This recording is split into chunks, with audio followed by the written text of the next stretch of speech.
the Katy project is, the proposal is about $150 million, and it's going to be in the next 5 to 7 years to complete the entire thing.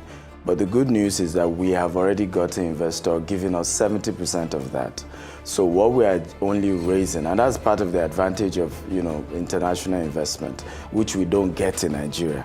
Right, so when people say, why are you expanding international, it's because the funding is there. So the only thing we are raising now is the 30%. Of course, the 30% is still not small money, because that's about $45 million.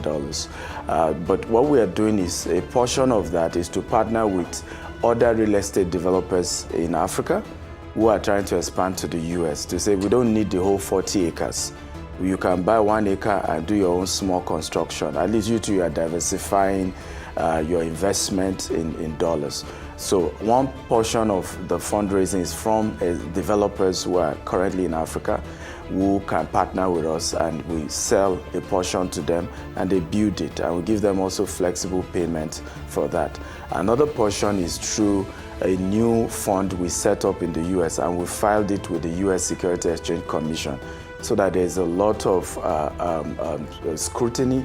There's confidence on the part of the investor that the US government is checking the money and checking what the money is being used for, which is real estate investing now. So a portion of the fundraising will come from people who are investing. It's a debt syndication, it's a form of crowdfunding, and it's been filed with the Securities Exchange Commission in the US. So a portion will come there. Another portion is also coming from our digital cooperative in Africa, where that already has a pool of over 200 investors, and they've been supporting what we do in the last 4 years or so. And we've also not disappointed them. They've always gotten their annual return on investment, and we've been doing profit sharing the last 4 years. So for example, we are going to be working with Keller Williams. They're one of the biggest. And so they put the property, once we start selling the housing, because we are still at the point of building up permits and all of that. So we are not yet selling the houses. They will launch the house sales around August, when we have gotten the building permits. But Keller Williams will be the one selling it on their portal. So the people from all over the world will buy, Americans, white, Hispanics, everybody will invest. So it's not difficult getting people to buy a house from you in America.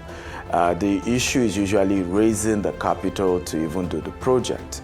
Right. However, those investing in terms of the capital, we have a good number of that coming as people of our color. Even in the US, we have, like I said earlier, in Valdosta, 20 units of 3-bedroom. We have in Alabama. So we're not new. The only thing is that this is like buildings from scratch, because typically in America, you go buy a property that is, let's say, 20-year-old, 30-year-old, you renovate it, there are contractors, you renovate and then you sell. But this one is building from scratch. But again, it's easier in America compared to Africa, because it's all regulated. All your contractors, for example, one of the things I have always said is, why will building collapse in Nigeria? And then the person arrested is the investor. I've never seen it anywhere in the world. In America, your contractors, your engineers are licensed. If anything goes wrong, they lose their license first of all. They are, of course, sent to jail, right? So those places are very regulated. You don't even have headache, because everybody must have the license before they can even work with you as a contractor. The whole process is step by step, and there's a whole lot of, so it's easier. Meanwhile, real estate is actually a vehicle for investment, where you can own properties and people, of course, pay you rental income. And once you can do it such that the rental income is higher than the mortgage, now you have a source of passive income. And that's really how you build wealth. I grew our business, to different countries. We're in Nigeria, we're in Dubai, we're in UK, and we're here in the US as well. We just acquired 40 acres. We're about building over 400 unit housing here as well.